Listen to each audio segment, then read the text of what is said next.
Salam makan sehat, mari makan sehat agar tetap sehat. Tinggal satu lagi. Ya, bacaan kita pada hari ini diambil dari Lukas 18 ayat 18 sampai 27. Ya, LAI memberi judul perikopnya orang kaya sukar masuk kerajaan Allah. Kita mungkin sudah sering ya mendengar cerita ini, seorang pemimpin yang datang kepada Tuhan Yesus menanyakan perihal apa yang harus diperbuat untuk memperoleh hidup yang kekal. Mungkin ya secara tidak sadar sikap hati kita seperti seorang pemimpin yang bertanya kepada Tuhan Yesus dalam Lukas ini. Ya, kita merasa sudah banyak berbuat untuk Tuhan, sudah banyak melayani, mentaati perintah Tuhan, dan merasa layak untuk memperoleh kebaikan Tuhan. Kalau kita berdoa, memohon sesuatu kepada Tuhan, kita kadang-kadang merasa doa kita layak dikabulkan. Kita sudah taat, sudah banyak melayani, seperti itulah. Ya, mari kita simak bersama. Pertanyaan yang diajukan pemimpin adalah sebagai berikut. Guru yang baik, apa yang harus aku perbuat untuk memperoleh hidup yang kekal? Nah, pertanyaan ini kalau boleh saya tafsirkan ya, bahwa pemimpin yang bertanya ini mempunyai pemahaman bahwa keselamatan atau hidup yang kekal itu tergantung pada usaha. Jadi apa yang dilakukan, apa yang diperbuat oleh manusia. Ya, dengan kata lain, kalau perbuatannya sudah benar, maka akan memperoleh hidup yang kekal. Nah, seperti itu. Nah, atas pertanyaan tersebut, Yesus menjawab dengan mengatakan, engkau tentu mengetahui segala perintah Allah, jangan berzina, dan seterusnya. Ya. Nah, penanya tampaknya sudah tahu apa yang Yesus katakan itu. Ini dinyatakan dalam jawaban selanjutnya. Pemimpin tersebut menjawab apa? Semuanya itu telah kuturuti sejak masa mudaku. Semua yang dimaksud di sini adalah merujuk pada segala perintah Allah. Namun di mata Yesus ternyata belum semuanya. Makanya Yesus bilang apa? Tinggal satu lagi. Masih tinggal satu hal lagi yang harus kau lakukan. Jualah segala yang kau miliki dan bagi-bagikanlah itu kepada orang-orang miskin, maka engkau akan beroleh harta di sorga. Kemudian datanglah kemari dan ikutlah aku.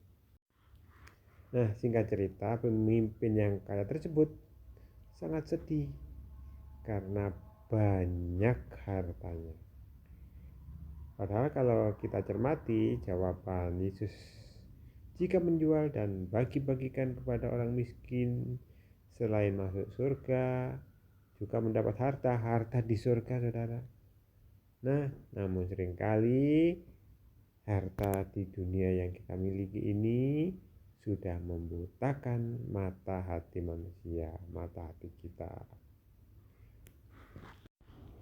Dan harta itu sudah menjadi ilah di hati kita, ya. Memang perintah jual, membagi-bagi, dan ikutlah aku itu tidak tertulis secara langsung dalam hukum Taurat. Namun esensi dari perintah Yesus ini adalah tentang jangan ada Allah lain di hadapanku. Nah, kita bayangkan ya, seorang pemuda yang sudah merasa bisa melakukan semua perintah Allah, tidak bercacat menurut dia, tapi ternyata masih belum bisa melakukannya di mata Tuhan Yesus, masih belum cukup. Makanya pada pertanyaan terakhir yang diajukan oleh mereka yang mendengar, ya, jadi bukan hanya pemimpin tapi mereka yang mendengar yang diucapkan Tuhan Yesus, nah, seperti ini. Jika demikian, siapakah yang dapat diselamatkan? Nah, karena begitu sulitnya ya untuk memperoleh keselamatan, maka jawaban Yesus pada ayat berikutnya, apa yang tidak mungkin bagi manusia mungkin bagi Allah. Apa yang tidak mungkin bagi manusia? Ya, manusia tidak mungkin masuk surga dengan mengandalkan ketaatannya sendiri. Ketaatannya untuk memenuhi perintah Allah, memenuhi hukum Taurat tidak akan bisa, saudara. Tapi itu adalah mungkin bagi Allah. Karena bagi Allah tidak ada yang mustahil. Kita baca Roma 5 ayat 19 ya. Bunyinya seperti ini. Jadi sama seperti oleh ketidaktaatan satu orang, semua orang telah menjadi orang berdosa. Demikian pula oleh ketaatan satu orang, ini ketaatan Tuhan Yesus ya, semua orang menjadi orang benar. Dan dilanjutkan ayat 21, supaya sama seperti dosa berkuasa dalam maut, demikian kasih karunia akan berkuasa oleh kebenaran untuk hidup yang kekal, untuk hidup yang kekal oleh Yesus Kristus Tuhan kita. Ya, itulah bagi Tuhan mungkin, tidak ada yang mustahil bagi Tuhan. Itu karena kasih karunia, oleh karena ketaatan Yesus Kristus. Ya. Jadi kita baca selanjutnya di Kisah Para Rasul 15 ayat 11 ya. Sebaliknya kita percaya, ternyata kita percaya ya, bahwa oleh kasih karunia Tuhan Yesus Kristus kita akan boleh keselamatan sama seperti mereka juga ya.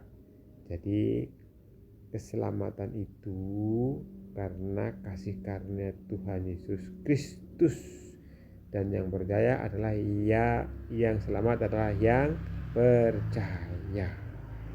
Yang percaya yang bisa memperoleh manfaatnya, yang bisa selamat oleh iman. Tuhan Yesus memberkati saudara.